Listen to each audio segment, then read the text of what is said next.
গত দুদিন আগেই বলেছিলাম সরকারি কর্মকর্তা কর্মচারীদের মহার্ঘ ভাতা প্রদান করা হবে এবং সেটি আগামী অর্থবছরের বাজেটের সাথে ঘোষণা হতে পারে এবং মহার্ঘ ভাতার বিষয়টি সত্যি হতে চলেছে। অর্থ উপদেষ্টা থেকে বার্তা এসেছে এবং অর্থ উপদেষ্টা নিজ মুখে বলেছেন মহার্ঘ ভাতা অর্থায়নে বাজেটের কোনো প্রভাব পড়বে না। আসসালামু আলাইকুম রহমতুল্লাহ, বিডি জাপান সলিউশনের নতুন একটা ভিডিওতে আপনাদের সবাইকে স্বাগতম। আশা করি সবাই ভালো আছেন, সুস্থ আছেন।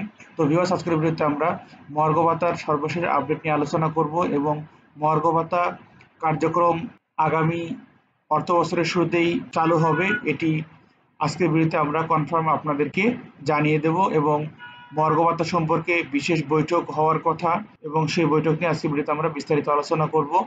সরকারি চাকরিজীবীদের মহার্ঘ ভাতা গ্রেড ভিত্তিক 10 থেকে 20% ভাতা দেওয়ার সুপারিশ করা হবে বলে জানা গেছে।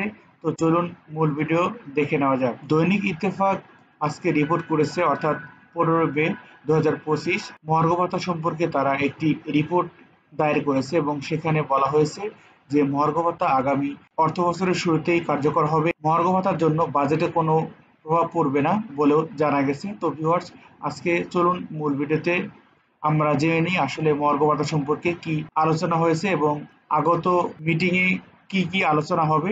চলুন দেখে নেওয়া যাক।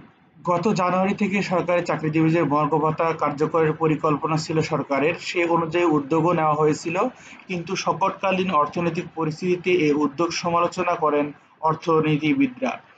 এমন প্রেক্ষাপটে তখন মহার্ঘ ভাতা দেওয়া থেকে সরকার সরে এলেও এখন নতুন করে আবারও উদ্যোগ নিয়েছে সরকার।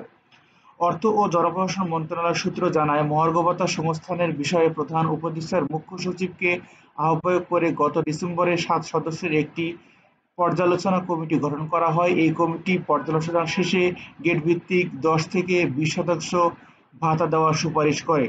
তখন সরকার পিছিয়ে এলে এখন সর্বোচ্চ 20% পর্যন্ত মহার্ঘ ভাতা দেওয়ার পরিকল্পনা নিয়ে কাজ করছে।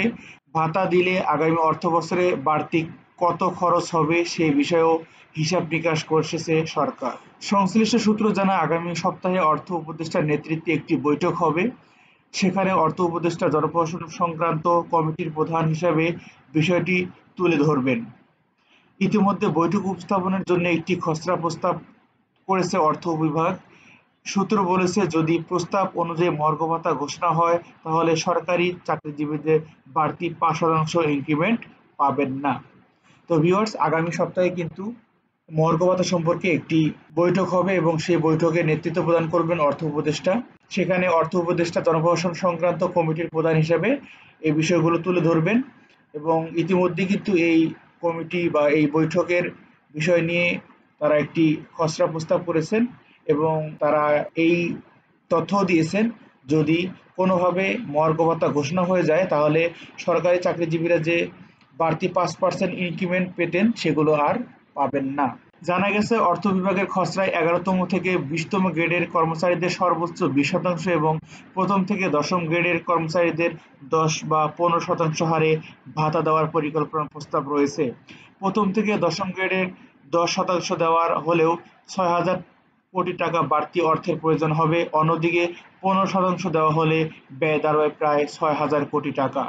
চলতি অর্থবছরের মূল বাজেটে সরকারি কর্মকর্তা কর্মচারীর বেতন ভাতা বরাদ্দ ছিল 82,990 কোটি টাকা, যা মোট বাজেটের 10.41%।